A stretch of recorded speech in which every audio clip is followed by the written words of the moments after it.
في هذه الساعة وفي كل ساعة وليا وحافظا وقائدا وناصرا ودليلا وعينا حتى تسكنه ورزقا طوعا وتمتعه فيها طويلا.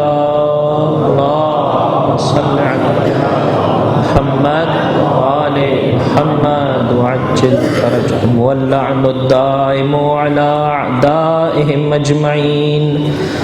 أما بعد فقد قال الله تبارك وتعالى في كتابه الكريم: بسم الله الرحمن الرحيم وأقم الصلاة إن الصلاة تنهى عن الفحشاء والمنكر.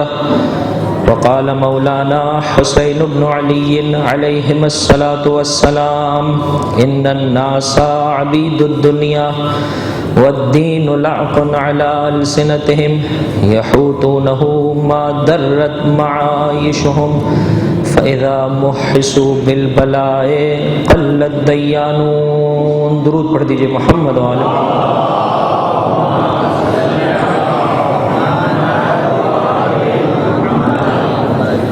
خداوند متعال کے شکر گزار ہیں کہ مسلسل صاحبان ایمان کے یہ توفیق عطا فرما رہا ہے کہ اپنے اوقات کا ایک بڑا حصہ اہل بیت علیہ الصلوۃ والسلام کے ذکر سے آباد کر پا رہے ہیں.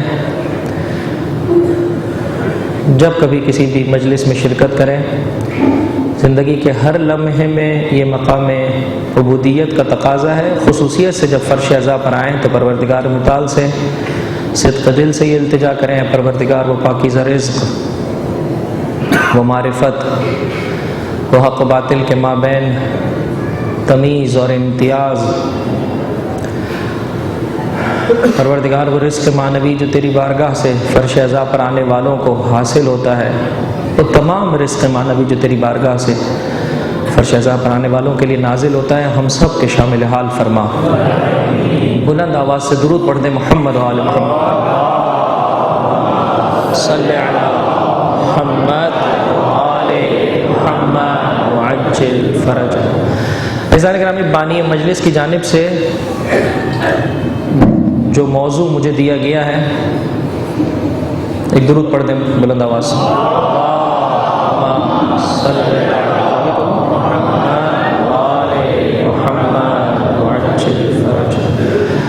جو موضوع مجھے دیا گیا ہے اس تک پہنچنے کے لیے میں آپ کی خدمت میں ایک مقدمہ پیش کرنا چاہتا ہوں.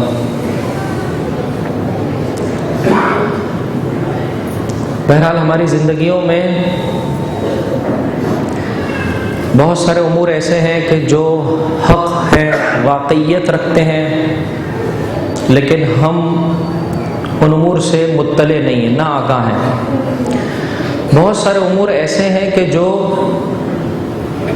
حق اور واقعیت تو رکھتے ہیں، ہم ان سے آگاہ بھی ہیں، مطلع بھی ہیں،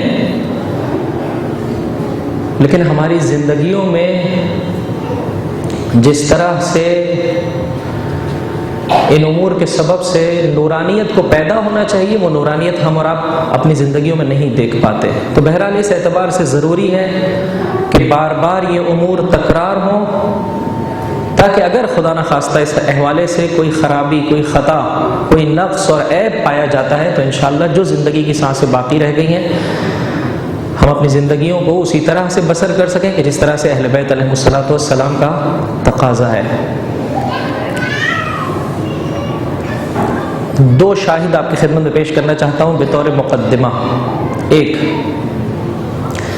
وہ عظیم ترین ہستی جس نے کربلا کو آباد کیا، اس کی زندگی کے کچھ مناظر آپ کی خدمت میں پیش کرنا چاہتا ہوں. دو، وہ عظیم ہستی جس نے کربلا کو بقا عطا کی، کہ جس کی شہادت کی مناسبت سے ہم اور آپ یہاں پر جمع ہوئے ہیں. نہیں معلوم آپ نے تاریخ کربلا کو کبھی اس رخ سے دیکھا یا نہیں. بہرحال چونکہ مختصر ہے وقت ہمارے پاس اور اس میں اپنی بات کو پہنچانا ہے، چاہوں گا کہ اپنی سماعتوں کو میری جانب متوجہ رکھیے گا تاکہ بہتر طور پر ہم اس مطلب کو سمجھ سکیں اور انشاءاللہ اپنی زندگیوں میں اس اعتبار سے تبدیلی لا سکیں. 60 ہجری رجب کا مہینہ مدینہ منورہ، رات کا وقت ہے، نواسہ رسول مسجد نبوی میں تشریف فرما ہے۔ ایسے میں مدینے کے گورنر کے قاصد کا آنا اور آ کر یہ خبر دینا، یا ابن رسول اللہ آپ کو بلایا جا رہا ہے۔ ایک مرتبہ امام کی زبان اقدس پر یہ جملے آئے کہ سرکش انسان اس دنیا سے رخصت ہو گیا ہے، فنار ہو گیا ہے۔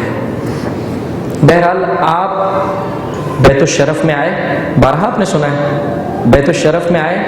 اب یہاں پر تاریخ کے وہ جملات ہیں جو اہل سنت نے اپنی کتابوں میں درج کیے۔ بیت الشرف میں میرا مولا آیا، قبل اس کے کہ دربار ولید میں جائے، امام نے پہلے صاف ستھرا لباس پہنا، وضو کیا، 2 رکعت نماز پڑھی،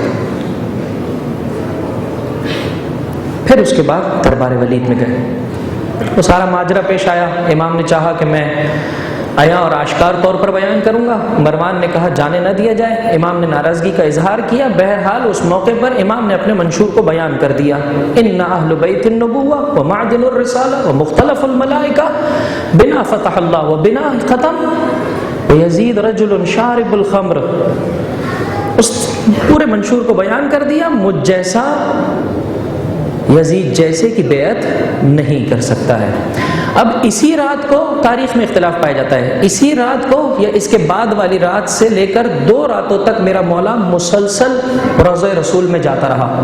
عزیزان گرامی توجہ کیجیے گا، کربلا کا آغاز اگر دیگر اسباب کو آپ لیں تو بہت پہلے سے ہو چکا تھا، لیکن اگر خصوصیت سے امیر شام کے واصل جہنم ہونے کے بعد والے سلسلے کو لیا جائے کہ یزید کی جانب سے لیٹر آیا ہے کہ حسین ابن علی سے بیعت لی جائے، شدت کے ساتھ، سختی کے ساتھ، اور امام کو پیغام پہنچایا گیا۔ امام جہاد کربلا کا آغاز کہاں سے کر رہے ہیں؟ وضو کیا، 2 رکعت نماز پڑھی، پروردگار متعال سے دعا کی اور پھر اس جہاد کا آغاز کیا۔ بہرحال ولید کے دربار میں جو کچھ درپیش ہوا، اس کے بعد سے لے کر 2 راتیں مسلسل میرا مولا قبر رسول پر آتا رہا۔ اب تاریخ بہت سارے لحاظ سے خاموش ہے، ایک جہت یہ ذکر کی گئی ہے کہ مولا نے جو دوسری رات، پوری رات قبر رسول پر گزاری، نماز میں، مناجات میں، دعا میں، روتے ہوئے، گریہ کرتے ہوئے، یہاں تک کہ سجدے کے عالم میں رسول سے ملاقات ہوئی۔ رسول نے کہا بیٹا حسین کربلا کی جانب سفر کرو، خداوند متعال نے تمہارے لیے ایک مقام، مرتبہ، ایک شرف رکھا ہے جو بغیر شہادت کے حاصل نہیں ہو سکتا ہے۔ آغاز کربلا آپ کے ذہن میں رہے، کس طرح سے امام علی مقام نے کربلا کے جہاد کے لیے اپنے آپ کو آمادہ کیا۔ یہاں سے روزے رسول سے ودا ہوئے۔ اب یہ عرض کر رہا ہوں، اہل سنت کی تاریخ میں باتیں درج ہیں، ودا کرنے کے لیے آئے ماں کی قبر پر، 2 رکعت نماز پڑھی، 2 رکعت نماز پڑھی۔ اماں حسین خدا حافظی کے لیے آیا ہے، چلے بھائی کی قبر پر، 2 رکعت نماز پڑھی، بھیا حسن سے خدا حافظی کی۔ عزیزو، یہ ہے کربلا کا آغاز، اور جس موضوع کو میں آپ کی خدمت پیش کرنا چاہتا ہوں، اسی اعتبار سے ان شواہد کو میں نے آپ کی خدمت میں رکھا کہ کربلا کے لیے جو میرا مولا مدینہ سے نکلا ہے، یعنی یہاں ولید کا امام سے بیعت کا تقاضا کرنا اور یہاں امام کا رخصت ہو جانا، اس میں کتنی مرتبہ امام نے پروردگار متعال سے نماز کے ذریعے اپنی دعاؤں کو طلب کیا ہے، بارہا نماز پڑھی ہے، یہاں تک کہ شب عاشور آ گئی۔ عصر عاشور، گھوڑوں کی، ٹاپوں کی صدائیں، بہن پریشان ہوئی، ایک مرتبہ عباس کو بلایا، بھیا عباس جاؤ ان سے جا کر بات کرو، اور اگر یہ جنگ کرنا چاہتے ہیں تو ان سے کہو ہمیں 1 رات کی مہلت چاہیے۔ مولا کیوں چاہیے یہ مہلت؟ کا جہاد کا آغاز جس طریقے سے کیا تھا، چاہتا ہوں جہاد کا اختتام بھی اسی راستے پر ہو۔ انسان اگر چاہتا ہے کہ اس کی زندگی میں پاکیزگی رہے، نماز افتخار عبودیت ہے، نماز اظہار عبودیت ہے، نماز پہچان ہے کہ میں عبد ہوں، میں بندہ ہوں، میں اپنے ہدف خلقت کو فراموش نہ کر چکا ہوں۔ ایک درود پڑھ دیں محمد وعلی محمد۔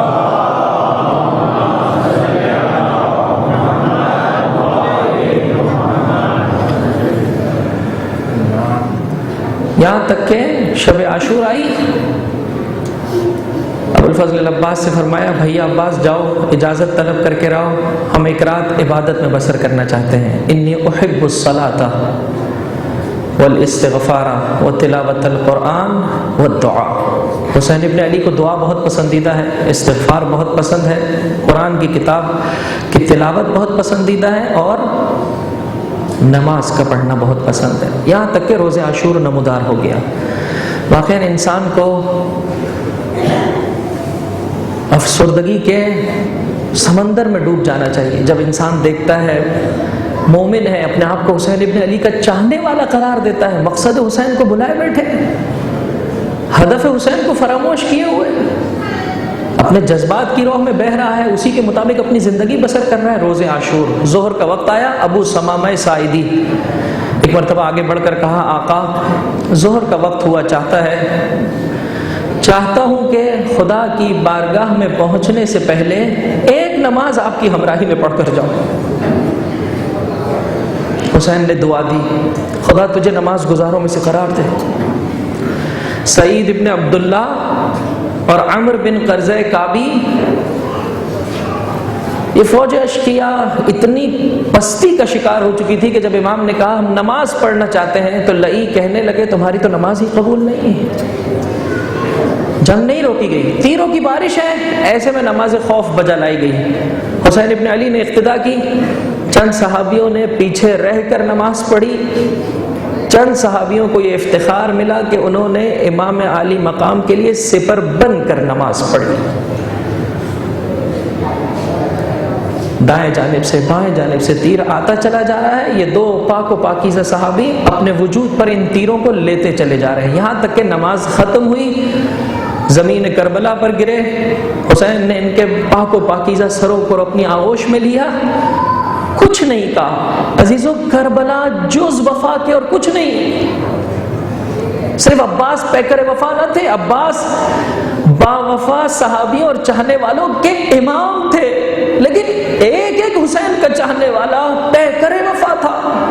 فقط ایک سوال کی، آقا اتنا بتا دیجئے آیا ہم نے وفا کی یا نہ کی؟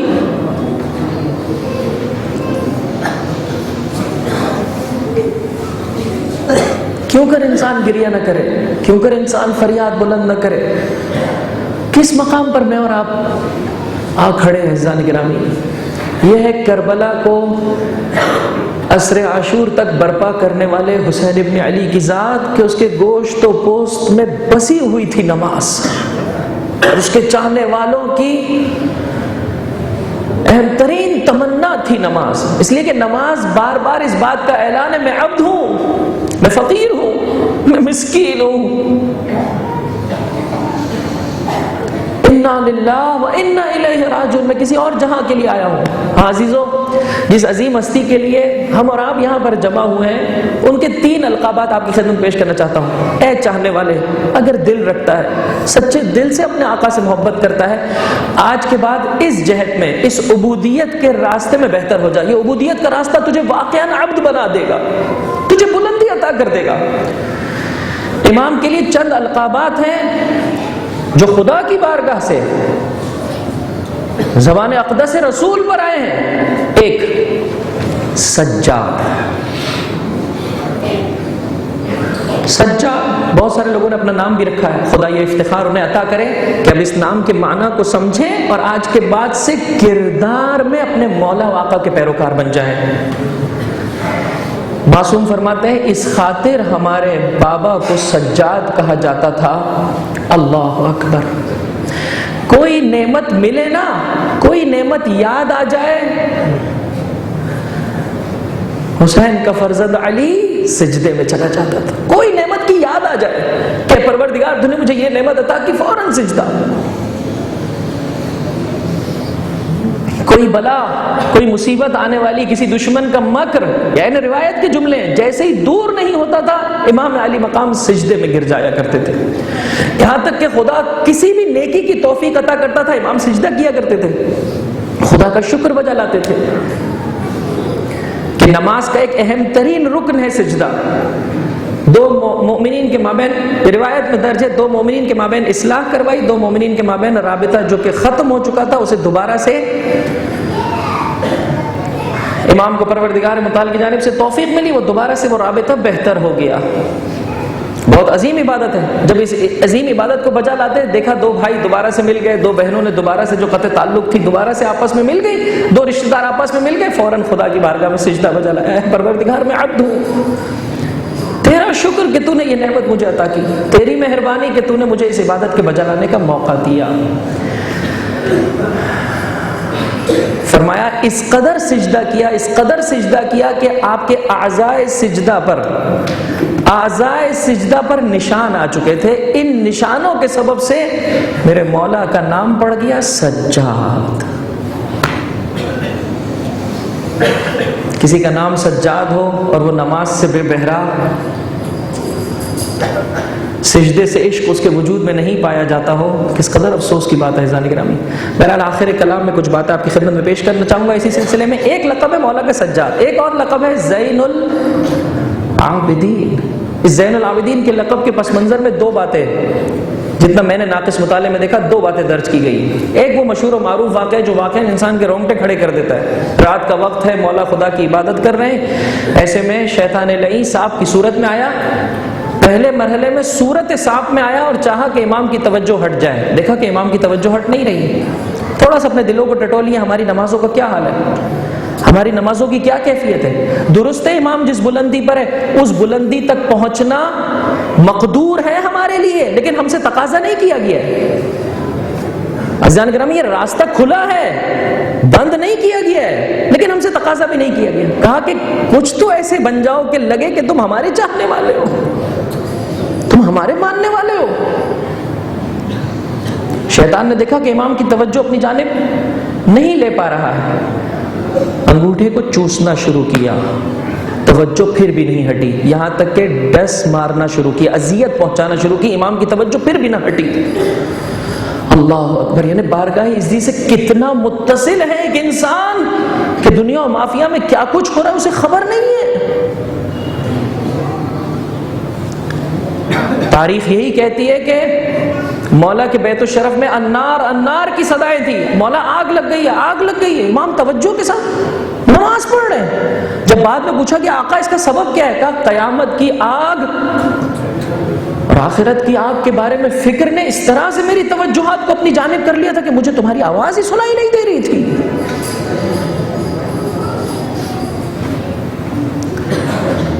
یہاں تک کہ ڈسنا شروع کیا، دیکھا پھر بھی توجہ نماز سے ہٹ نہیں رہی ہے، خداوند متعال سے متصل ہے یہ انسان۔ نماز تمام ہوئی، خداوند متعال کی جانب سے بیان کیا گیا کہ یہ شیطان ہے جو تجھے اذیت پہنچا رہا ہے، امام کی زبان اقدس پر جملے آئے، اے ملعون جا دور ہو جا، دوبارہ سے کھڑے ہو کر دوسری نماز کا آغاز فرمایا۔ روایت یہ کہتی ہے کہ ایک کہنے والے کی صدا 3 مرتبہ بلند ہوئی، یہ نہیں معلوم ہے کہ وہ کہنے والا کون تھا، کہ آپ ہی زین العابدین ہیں، عبادت گزاروں کی زینت۔ ختمی مرتبہ احمد مجتبیٰ محمد مصطفیٰ صلی اللہ علیہ وآلہ وسلم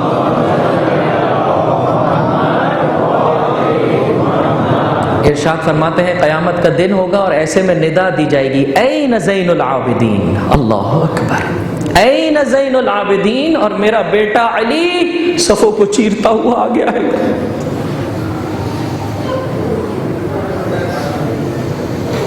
تمام اوصیاء کے لیے، ائمہ کے لیے القاب خدا کی بارگاہ سے، ایسے میں چوتھے امام کے لیے خصوصیت سے لقب دینا، وہ میرا چوتھا امام، کہ پانچویں امام امام محمد باقر علیہ الصلوۃ والسلام، صلی علی محمد وآل محمد وعجل فرجہ۔ فرماتے ہیں کہ ایک مرتبہ میں نے اپنے بابا کو دیکھا اس کیفیت میں کہ میری آنکھوں سے آنسو بے ساختہ برآمد ہو گئے،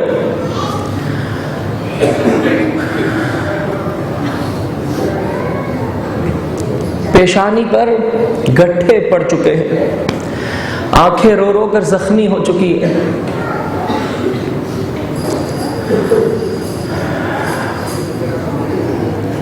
بدن میں لرزہ ہے، جسم زرد ہو چکا ہے، پاؤں ورم کر چکے ہیں، کیوں نہ روئے بیٹا؟ اتنی عبادت میں انہماک، اس طرح سے پروردگار متعال کی عبادت کو بجا لانا، جب میرا مولا سجدے کے عالم میں چلا جاتا تھا اس وقت تک سجدے سے سر نہیں اٹھاتا تھا جب تک کہ جسم پسینہ پسینہ نہ ہو جائے۔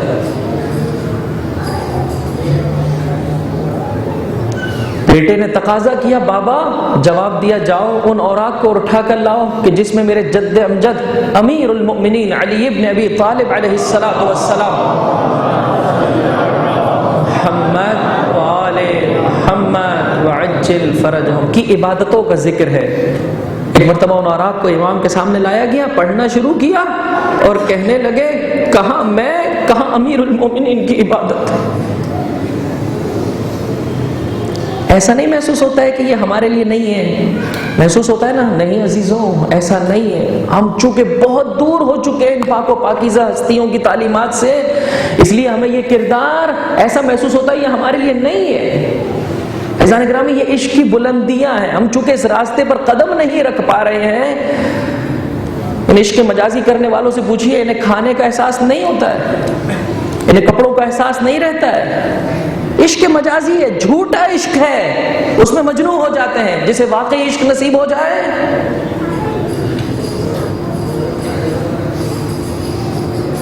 ایک اور لقب میرے مولا کا ہے ذو الصفینات۔ ذو الصفینات، وجہ یہ تھی کہ پورے سال میں یہ گٹھے کہ جو اعضائے سجدہ پر ہوا کرتے تھے اس قدر بڑھ جاتے تھے کہ پانچویں امام فرماتے ہیں 2 مرتبہ سال میں انہیں کاٹا جاتا تھا۔ اور گٹھوں کو عربی میں کہا جاتا ہے سفینہ۔ ذو الصفینات یعنی وہ شخص کہ جس کے اندر یہ کیفیت آ جائے، جس کے جسم سے گٹھے برآمد ہو رہے ہوں۔ ذو الصفینات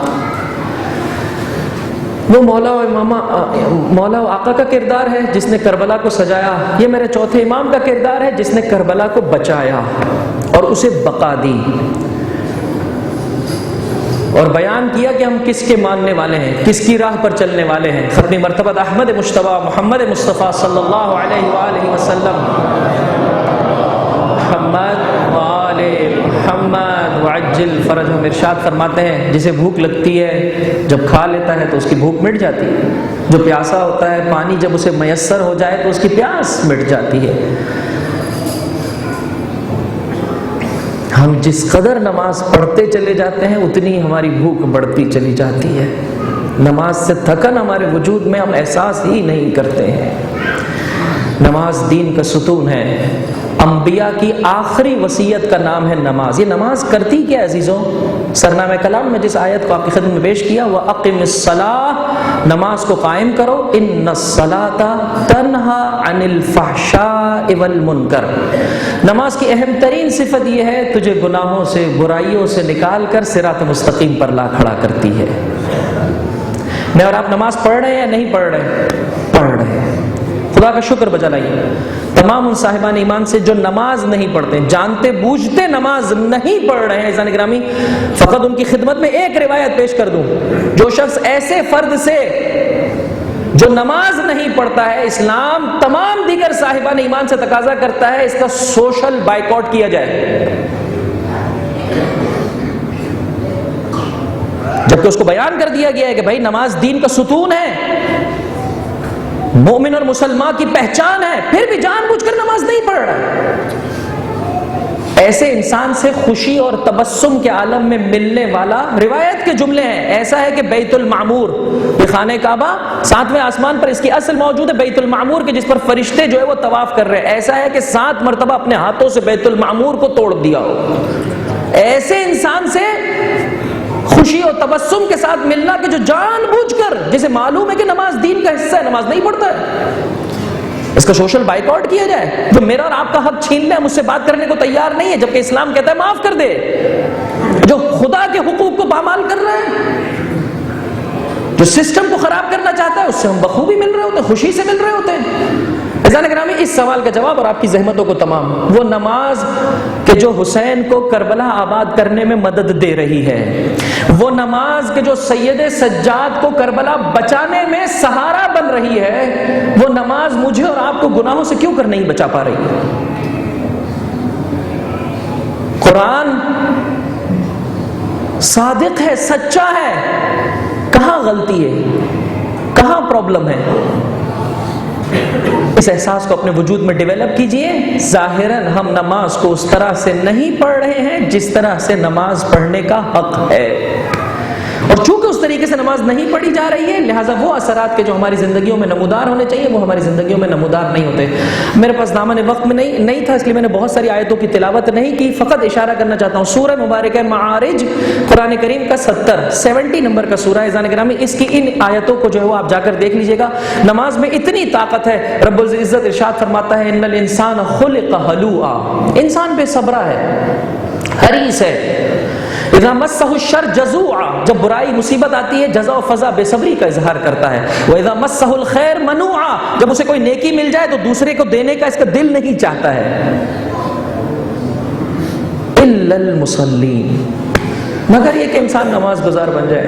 عزیزو، نماز میں عجیب طاقت ہے، انسان کو سارے گناہوں سے بچا لے آتی ہے، حقوق اللہ کی نسبت سے، حقوق الناس کی نسبت سے، اسی سورہ مبارکہ معارج میں بیان کیا۔ نماز کو صحیح پڑھنے والا آنکھ اس کی گناہ نہیں کرے گی۔ انٹرنیٹ پہ بیٹھیے، ضرور بیٹھیے اپنے جوان دوستوں سے، اگر احساس کرتے ہیں کہ گناہ ہے اپنی نماز کو سدھار لیجئے، نماز کی اصلاح کر لیجئے۔ نماز میں اتنی طاقت ہے، انسان کی پاکیزگی کو دوبارہ سے پلٹا دے گی۔ آنکھوں کے گناہ سے، کانوں کے گناہ سے، دوسرے انسانوں کی نسبت سے جو گناہ ہے، دوسرے افراد کی جو نسبت سے گناہ ہے، آج ہمارے گھروں میں واقعاً افسردگی کا مقام ہے، ہر دوسرا انسان تکبر کیے ہوئے، کبھی ساس گھمنڈ میں ہے، بیجا بہو کے حقوق کا استحصال کر رہی ہے، کبھی برعکس، جس کے پاس جہاں موقع آتا ہے دوسرے کے حقوق کو پامال کر رہا ہے۔ وجہ کیا ہے؟ اسے سمجھ میں نہیں آیا ہے کہ نماز کہتے کسے ہیں۔ اگر سمجھ میں آ جاتا کہ نماز میری عبودیت کی پہچان ہے تو کبھی تکبر نہ کرتا یہ انسان۔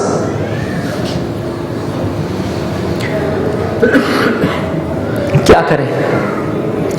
چند عناوین آپ کی خدمت میں پیش کرنا چاہتا ہوں، آپ کی زحمتوں کو تمام کر دوں عزیزان گرامی۔ اس سلسلے میں غور و فکر کریں، علماء کرام سے پوچھیں، روزانہ 5 وقت نماز پڑھی جاتی ہے۔ معصوم فرماتے ہیں نماز میں اتنی طاقت ہے، اگر ایک انسان پورے ایک دن میں 5 مرتبہ غسل کرے، آیا اس کے جسم پر میل کچیل ہو سکتا ہے؟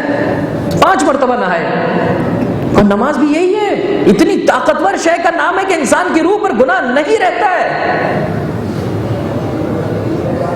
رسول کا چاہنے والا سلمان ایک مرتبہ دوسرے اصحاب کے ساتھ ایک سوکھی ٹہنی کو ہلایا، پتے جو ہے وہ گرنے لگے، پھر خود ہی پوچھا سوال نہیں کرو گے؟ یہ بھی ہمارے ایک معاشرے کا المیہ ہے کہ دینی امور میں ہمارے ذہنوں میں سوالات نہیں آتے ہیں۔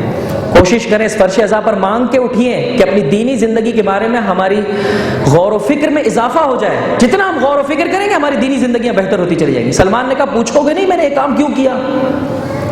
کہا کہ ہاں بتائیے آپ نے یہ کام کیوں کیا؟ کہا اسی طرح سے ہم ختمی مرتبہ احمد مجتبیٰ محمد مصطفیٰ صلی اللہ علیہ وسلم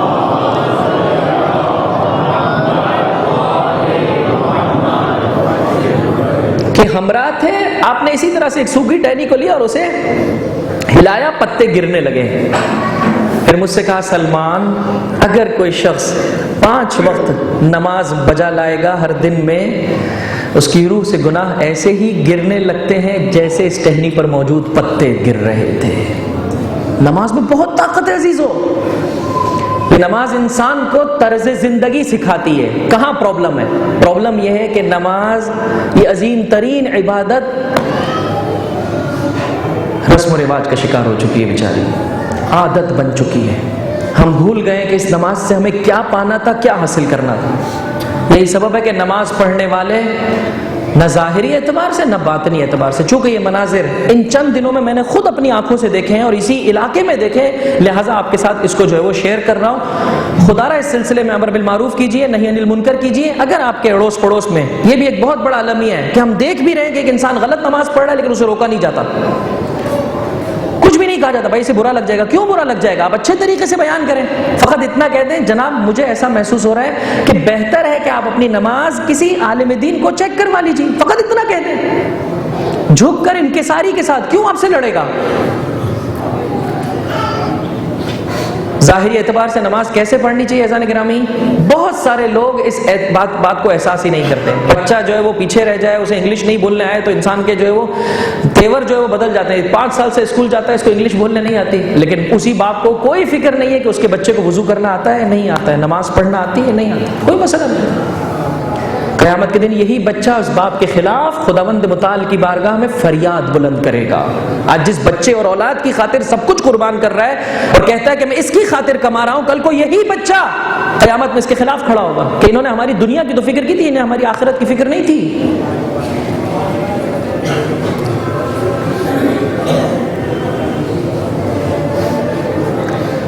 معنوی لحاظ سے ظاہری اعتبار سے اپنی نماز کی اصلاح کریں. معنوی لحاظ سے ہم کیا کریں؟ اس وقت جو ہم اور آپ نماز پڑھ رہے ہیں اذان گرامی, اس نماز میں خداوند متعال کی جانب توجہ نہیں ہے. چونکہ توجہ نہیں ہے, یہ نماز ہمیں کچھ بھی نہیں دے پاتی ہے. وقت میرا ختم ہو گیا, میں فقط عناوین آپ کی خدمت میں پیش کر رہا ہوں, عرض کر رہا ہوں. تو مجلس درد عطا کرتی ہیں, عشق عطا کرتی ہیں, محنت کیجیے, کوشش کیجیے اپنی نمازوں کو سدھارنے کی. جتنا ہماری نمازیں بہتر ہوتی چلی جائیں گی, ہماری زندگیوں میں نورانیت بڑھتی چلی جائے گی. علماء کرام, اب یہ جو چند باتیں آپ کی خدمت میں عرض کر رہا ہوں مختلف مراجع کرام سے اور خصوصیت سے, آخر میں نے ایک سائٹ ہی کے ذریعے سے دیکھا, آیت اللہ وحید خراسانی دام ظلہ العالی, آپ سے جب یہ سوال کیا گیا کہ ہم کیا کریں کہ ہماری نماز میں توجہ باقی رہے, تو آپ نے چند امور کو بیان کیا. دیگر علماء کرام اور مراجع اعظام نے سب نے بیان کیے, متفقن علیہ یہ بات ہے. کسی بھی عالم اخلاق سے پوچھیں گے, وہ کہے گا کہ چاہتے ہو کہ معنوی اعتبار سے نماز میں تمہاری توجہ بڑھ جائے تو ان امور کو بجا لائیں. نمبر 1, وضو کو توجہ سے بجا لائیں. ہم وضو کو توجہ سے نہیں بجا لاتے.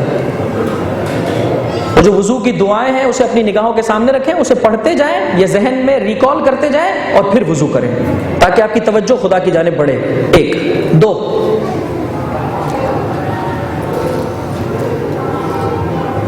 اس طرح سے نماز پڑھیں. اب یہ بہت مشکل ہے لیکن ہم نہیں کرتے ہیں, میں خود بھی نہیں کرتا ہوں. انشاءاللہ اس ذکر کے توسط سے ہم سب اپنی اصلاح کریں. 5ویں امام محمد باقر علیہ الصلوۃ والسلام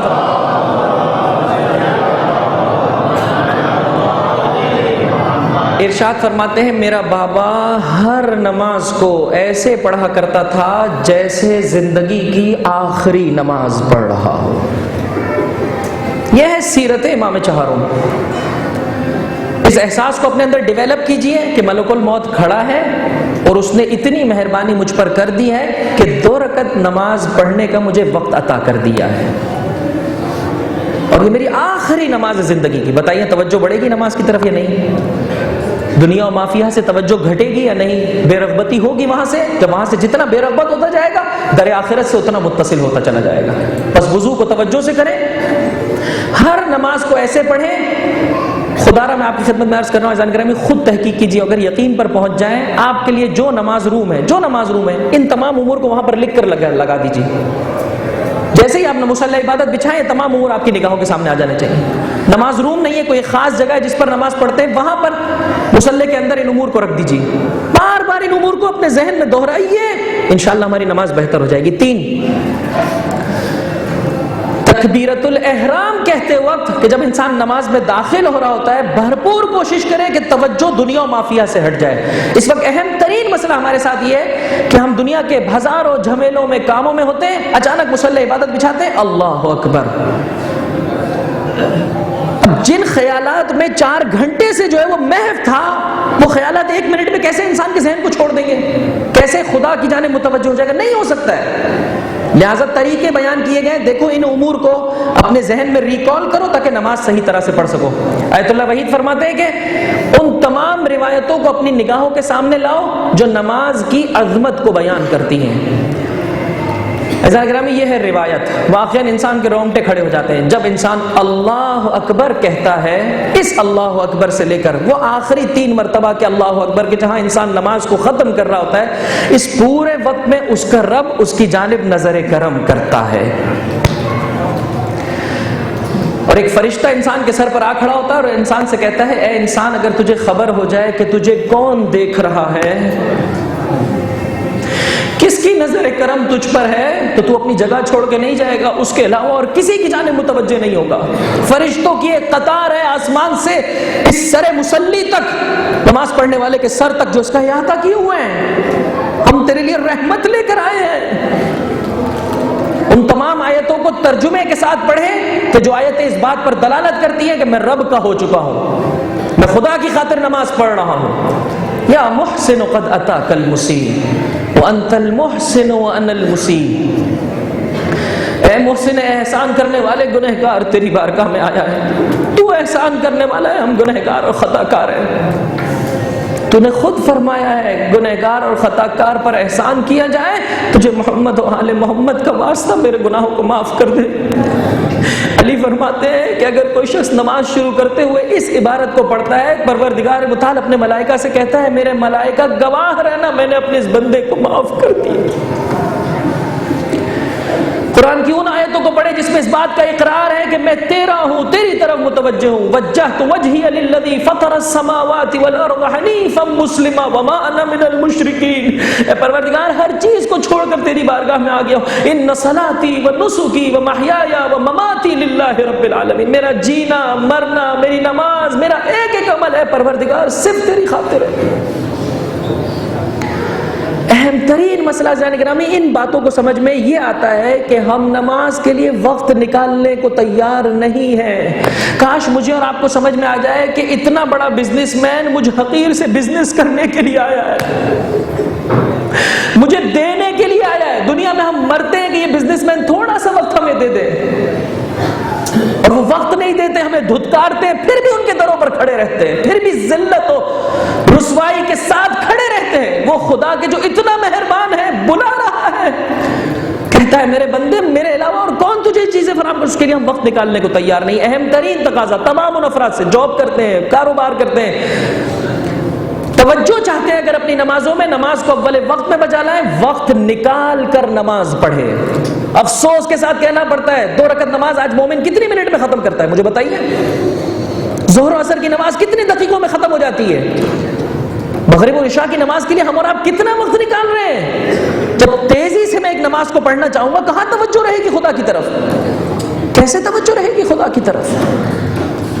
آہستہ آہستہ۔ تلاوت قرآن میں بھی واضح طور پہ کہا گیا قرآن کی تلاوت تیزی سے نہ کرو، خدا کثرت نہیں چاہتا ہے، خدا تم سے کوالٹی چاہتا ہے۔ واجبات کو چھوڑتے ہوئے مستحبات میں پروردگار متعال کی جانب سے جو کرائٹیریا مجھے اور آپ کو دیا گیا یہی ہے، ہم تم سے کثرت نہیں چاہتے، کوالٹی چاہتے ہیں۔ تھوڑا بجا لاؤ، اچھا بجا لاؤ، تھوڑا بجا لاؤ لیکن اچھا بجا لاؤ۔ ہم اور آپ راضی نہیں ہیں انسان گرامی، آپ اپنے جو جاب، جو بھی آپ اسائنمنٹ ہے، جو بھی آپ جہاں پر بھی جا کر جو ہے وہ سروسز دے رہے ہیں، وہاں پر طے کریں۔ آپ طے نہیں کرتے صاحب اتنے بجے میں چلا جاؤں گا، صاحب اتنی مجھے جو ہے وہ انکم چاہیے، وہاں پر طے کریں مجھے ظہر اور عصر کی نماز کے لیے اتنے منٹ چاہیے۔ سلام ان لوگوں پر کہ جو کافروں کے درمیان میں رہتے ہیں لیکن اس سلسلے کو اہمیت دیتے ہیں۔ ہمارے ایک دوست نے کہ جو باہر ملک میں، ویسٹرن ملک میں رہتے ہیں، کہتے ہیں کہ اس پوری کمپنی میں اکیلا تنہا یکو یک مسلمان ہوں، مومن ہوں۔ جب میں نے سوال کیا کہ مجھے نماز کے وقت نماز پڑھنا ہے تو انہوں نے خوشی کا اظہار کیا کہ یہ اپنے دین کا فالوور ہے، خصوصیت سے مجھے ایک جگہ دی۔ اور آج مومن مسلمان کاروبار کرتے ہوئے اسے نماز یاد نہیں آتی ہے، جاب کرتے ہوئے نماز یاد نہیں آتی ہے، پہلے یہ ختم ہو جائے۔ تمام وہ افراد کے جو باس ہیں، جو صاحبان اقتدار ہیں، خدا کی بارگاہ میں جا کر کیا جواب دیں گے؟ مجبور کیا جاتا ہے اپنے ماتحت افراد کو کہ پہلے کام نماز ہو یا نہیں ہو، کام ہونا چاہیے۔ خدا کو جا کر کیا جواب دیں گے؟ اس فرش عذاب پر سید سجاد کا ماتم کرنے والوں، زین العابدین کے لیے گریہ کرنے والوں، اس نماز کو اپنے معاشرے میں سجاؤ۔ میں نے شاید پچھلے سال اسی مقام پر آپ کی خدمت میں عرض کیا تھا، آپ بزنس مین ہیں نا، اپنے ان ماتحتوں کے ذریعے سے کمانا چاہتے ہو نا، تو فقط دنیا کیوں کماتے ہو؟ ان کے ذریعے سے آخرت کماؤ۔ نماز پڑھنے والا نہیں تھا، ایسا سسٹم بناؤ کہ آج سے یہ نماز پڑھنے لگے، اور اس سے کہو توجہ سے نماز پڑھ، میں کما رہا ہوں، میں کما رہا ہوں۔ اپنی دید کو، اپنی نگاہ کو بدلیے۔ جس طرح سے وہ بزنس ڈیل میں آپ کو کما کے دے رہا ہے، نماز پڑھ رہا ہے۔ عزیزان گرامی، جب قبر میں اور آپ جائیں گے اس وقت احساس ہوگا کتنا کمایا، کتنا بنایا۔ خدا کا شکر ہے کہ انقلاب اسلامی کے بعد تقریباً ایران کے اکثر اداروں میں یہ روش عام کر دی گئی ہے، سنت کو عام کر دیا گیا ہے، بلکہ نماز کے درمیان میں ایک مولانا 5 منٹ 7 منٹ خطاب بھی کرتا ہے۔ چاہتے نہ چاہتے کسی بھی ادارے میں کام کرنے والا مجبور ہے ظہر اثر کام کے درمیان میں آنے والی نماز کو اول وقت میں پڑھنا ہے، یہ اس کی جاب ڈیوٹیز میں سے ہے۔ کیوں ہم اس چیز کو اپنے اداروں میں رائج نہیں کر سکتے؟ وہ تمام افراد کے جو باس ہیں کہ جن کے اوپر کوئی نہیں ہے، سب کے سب ان کے نیچے ہیں، کاش انہیں نظر آ جائے کہ عظیم ہستی میرے اوپر موجود ہے، مجھ سے ایک تقاضا کرتی ہے، میں اس کا عبد ہوں، زندگی بدل جائے گی۔ اپنے وضو کو بہتر طور پر بجا لائیں، آخری نماز سمجھ کر نمازوں کو پڑھیں۔ نماز پڑھنے سے پہلے ایسے امور کو بجا لائیں کہ آپ کی توجہ دنیا و مافیہ سے ہٹ جائے، اپنے آپ کو ریکال کریں تو ایک دن اس دنیا سے جانا ہے، کتنی عظیم ہستی کی بارگاہ میں جا رہا ہے، 4 یا 5 منٹ کے لیے سب کچھ بھول جا، آ جا خدا کی طرف۔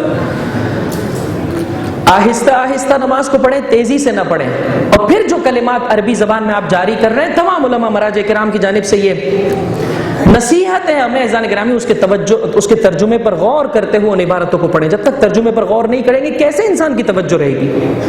اس کے ترجمے پر غور کیجئے۔ توضیح المسائل جو اس وقت مارکیٹ میں موجود ہے، اس میں نماز کا ترجمہ موجود ہے، اسی خاطر انہیں بہت سارے اہداف اور مصلحتوں میں سے ایک مصلحت یہ ہے کہ انسان اس کے ترجمے سے مطلع رہے۔ الحمدللہ رب العالمین کا کیا معنی ہے، الرحمن الرحیم کا کیا معنی ہے؟ اس طریقے سے اپنی پوری نماز کو انشاءاللہ جب ہم پڑھنے کی توفیق پیدا کر لیں گے، نتیجہ کیا ہوگا؟ نماز کچھ نہیں ہے، عقیدے کی تکرار ہے، توحید کا اعلان ہے، رسالت کا اعلان ہے، عقیدہ معاد کا اقرار ہے، اپنی بندگی کا اعلان ہے، کچھ نہیں ہے نماز۔ جب 5 وقت مسلسل یہ عقیدہ انسان تکرار کرتا چلا جائے گا، ہو ہی نہیں سکتا ہے کہ انسان کی زندگی میں گناہ باقی رہ جائے۔ انشاءاللہ اس سلسلے میں ہم اور آپ اگر غور و فکر کریں گے، پروردگار متعال فرماتا ہے والذین جاہدوا فینا لنہدینہم سبلنا، آؤ ہمارے راستے میں کوشش کرو، خداوند متعال تمہاری ہدایت کرے گا۔ بہرحال عرض کیا، میں نے نامکمل بات چھوڑ دی ہے، مکمل آپ اپنے طور پر اس سلسلے میں کوشش کریں، تمام ایسے امور کے جو نماز کے درمیان میں آپ کی توجہ ہٹاتے ہیں، موبائل فون دیگر تمام ایسی چیزیں، ایسا علاقے میں پڑھ رہے ہیں، ایسی جگہ پر پڑھ رہے ہیں کہ مختلف لوگوں کا، تمام ایسی چیزوں کو اپنے سے دور کرتے چلے جائیں، تمام ایسی چیزوں کو اپنے وجود میں بڑھاتے چلے جائیں جس کے سبب سے آپ کی نماز کی جانب توجہ بڑھ جائے۔ اس طرح سے خدا کی بارگاہ میں جائیں جس طرح سے ایک معشوق کی بارگاہ میں جایا جاتا ہے، سج دھج کر جائیں، یہ مستحب قرار دیا گیا ہے۔ پاکیزہ لباس پہنو، معطر ہو جاؤ، اور پھر خدا کی بارگاہ میں چلو۔ انشاءاللہ اگر اس طریقے سے محرم و سفر سے ہم نے نماز پڑھنا شروع کی، خدا کی جانب سے رحمتیں بڑھ جائیں گی، ائمہ کی جانب سے رحمتیں نازل ہوں گی، اور خصوصیت سے میرے مولا و آقا سید سجاد کی جانب سے خصوصی رحمت ہم سب کے شامل حال ہوگی، خصوصی رحمت اس امام کی جانب سے پروردگار متعال کی بارگاہ سے ہمیں نصیب ہوگی۔ راوی یہ کہتا ہے، غلام ہے سید سجاد کا، کہتا ہے کہ میں نے دیکھا رات کے وقت میرا مولا صحرا کی جانب جا رہا ہے، میں نے پیچھا کیا میرے مولا کا، یہاں تک کہ ایک مقام پر دیکھا میرے اپنے آقا کو کہ امام نے سر سجدے میں رکھ دیا 1000 مرتبہ ایک سخت پتھر پہ سر رکھ کر 1000 مرتبہ فرمایا لا الہ الا اللہ حقا حقا۔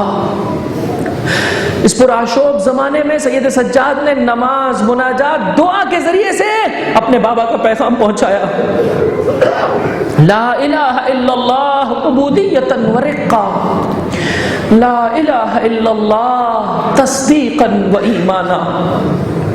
اس روایت کو بعد میں مکمل کروں گا۔ طاؤس یمانی کہتے ہیں ایک رات خانہ کعبہ تحت المیزاب حجر اسماعیل میں نے ایک انسان کی آواز کو سنا کہ جس کا سر سجدے میں تھا اور وہ کہتا چلا جاتا تھا عبیدک بفنائک مسکینک بفنائک فقیرک بفنائک سائلک بفنائک۔ پروردگار تیرا فقیر تیری بارگاہ کا سائل، اے پروردگار تیرا بہت ہی حقیر و پست بندہ تیری بارگاہ میں آیا ہے، چاہتا ہے اپنے آپ کو تیرے لیے فنا کرنا۔ طاؤس یمانی کہتے ہیں وہ دن تھا اور اس کے بعد جس دن میں کوئی کرب میں مبتلا ہوتا تھا، کوئی مجھے رنج و غم پیش آتا تھا، سجدے میں جاتا تھا اور یہ جملے پڑھتا تھا، فقط سید سجاد کے جملات کو پڑھتا تھا، میرا کرب ختم ہو جاتا تھا، میرا رنج و غم دور ہو جاتا تھا۔ آئیے چلیے جنت البقیع، میں فقط ایک منظر آپ کی خدمت میں سید سجاد کی غربت اور مظلومیت کا پیش کرنا چاہتا ہوں، ایک منظر فقط، انشاءاللہ توجہ سے گریہ کریں، فقط مولا کی مصیبت پر گریہ نہ کریں، اپنے کردار پر بھی گریہ کریں۔ زین العابدین کا ماننے والا اور اس کی نماز ایسی، سید سجاد کا پیروکار، اس کی زندگی میں سجدے نظر نہ آئے، اس کی زندگیوں میں عبودیت نظر نہ آئے۔ آئیے جنت البقیع کو اپنی نگاہوں کے سامنے لائیے، خداوند متعال آپ کو بارہا جنت البقیع کے ویران مزارات کی زیارت نصیب کرے۔ جنت البقیع فقط دیکھتا چلا جاتا ہے، مومن روتا چلا جاتا ہے۔ مانگو وہ وقت کے زمانے کے امام کے ہاتھوں یہ مقدس مقامات دوبارہ سے آباد ہو جائے۔ آئیے چلیے جنت البقیع، اگر ابھی تک آپ کو جنت البقیع کی زیارت نصیب نہیں ہوئی، رو رو کے مانگو، اے پروردگار تجھے سید سجاد کی مظلومیت کا واسطہ۔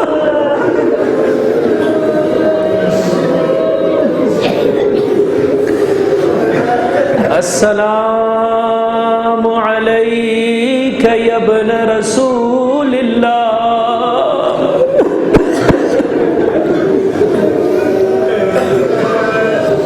السلام علیک یا ابن نبی اللہ، السلام علیک یا ابن امیر المؤمنین، السلام علیک یا ابن فاطمۃ الزہراء۔ اب اس سلام پر ضرور گریہ کیجئے گا، ضرور فریاد بلند کیجئے گا، السلام علیک یا ابن الشہید،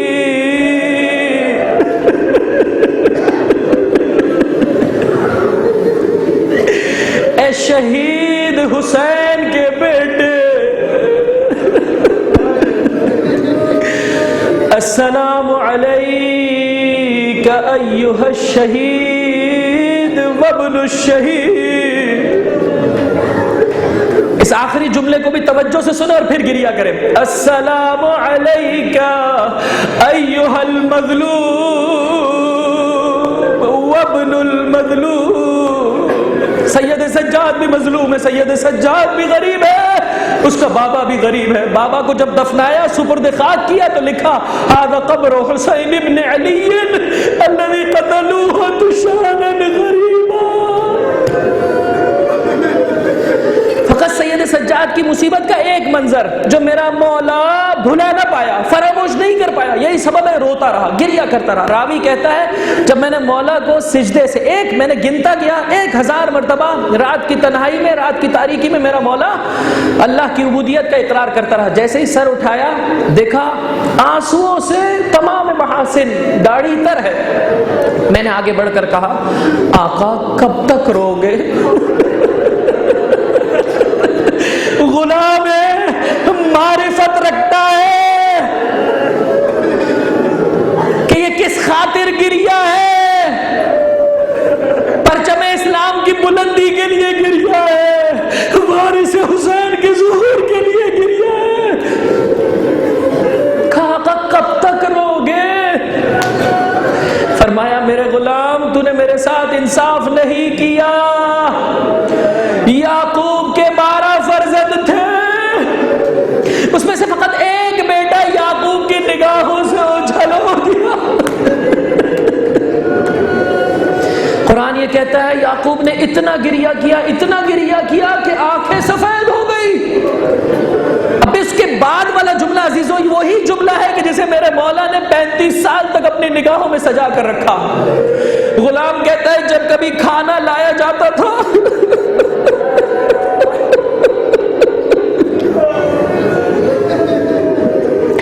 جب کبھی پانی کا سے آپ میرے مولا کے سامنے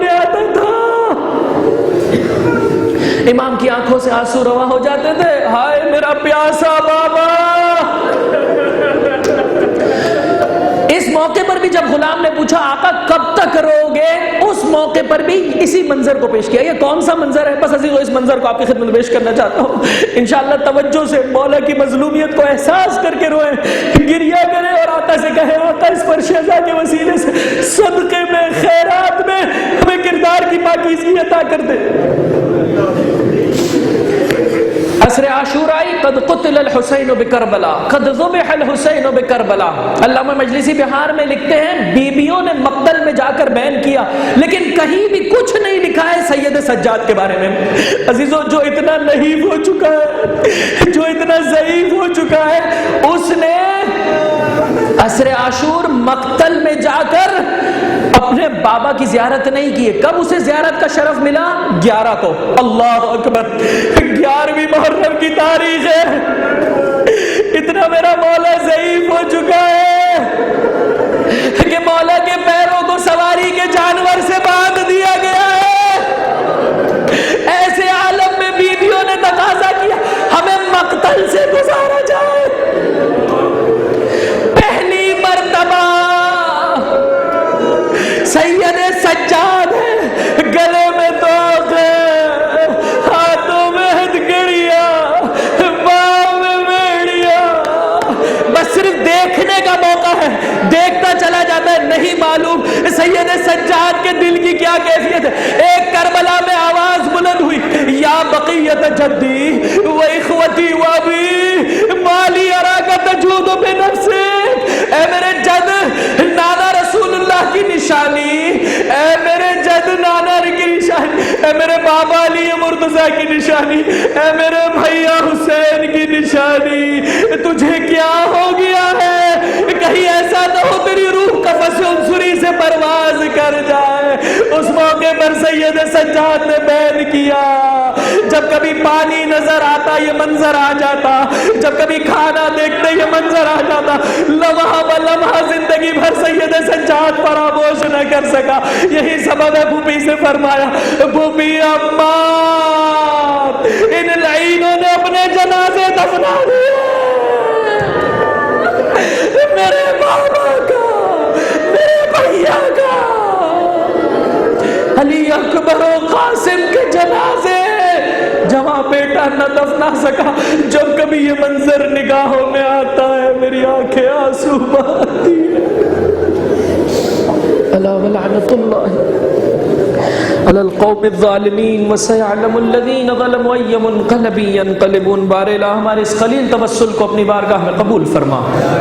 پروردگار جو واسطہ محمد و آل محمد کا ہمارے گناہان کبیرہ و صغیرہ معاف فرما۔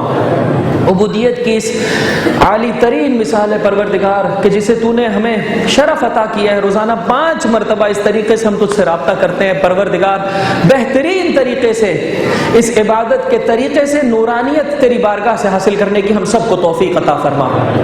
اچھے طریقے سے توجہ سے معرفت کے ساتھ نماز پڑھنے کی ہم سب کو طاقت عطا فرما۔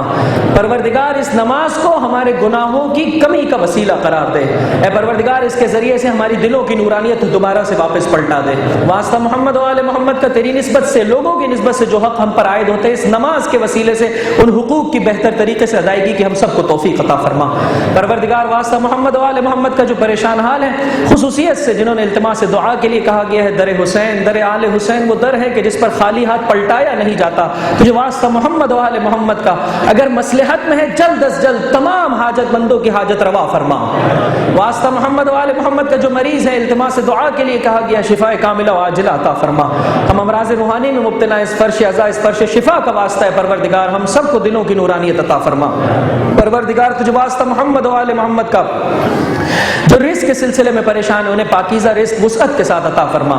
واسطہ محمد و آل محمد کا پروردگار رزق حرام کی لعنت سے سید سجاد کے چاہنے والوں کو محفوظ فرما۔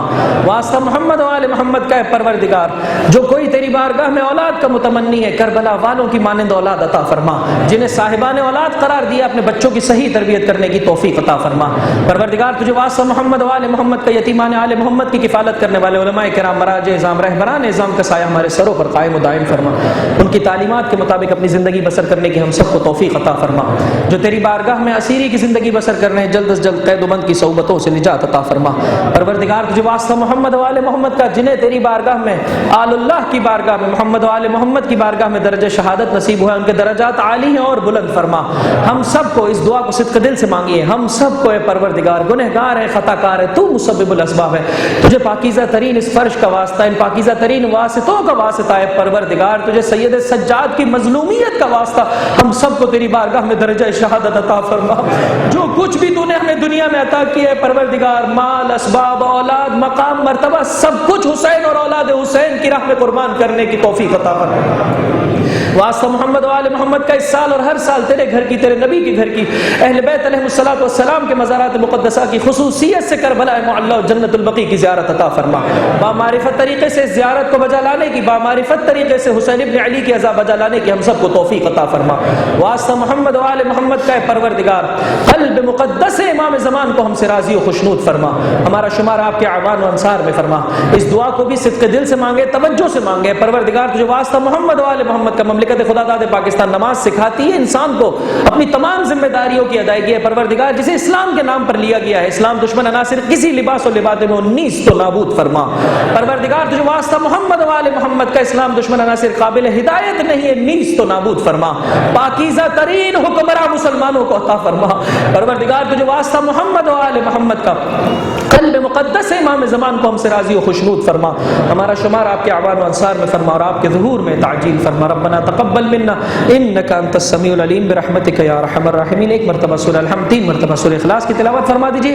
حاضرین مجلس کے مرحومین مومنین و مومنات کے لیے، شہداء، صلحاء، ابرار، نیکوکار جن کا کوئی یاد کرنے والا نہیں ہے، اہل بیت کی محبت میں اپنی جانوں کا نذرانہ دینے والوں کے لیے، ابتدائے اسلام سے، ابتدائے کائنات سے، تمام محسنان اسلام خصوصیت سے غیبت کبریٰ کے زمانے میں اپنے قلم سے، اپنے خون سے دین مبین اسلام کی حقانیت کو ہم تک پہنچانے والوں کے لیے، اور الاخص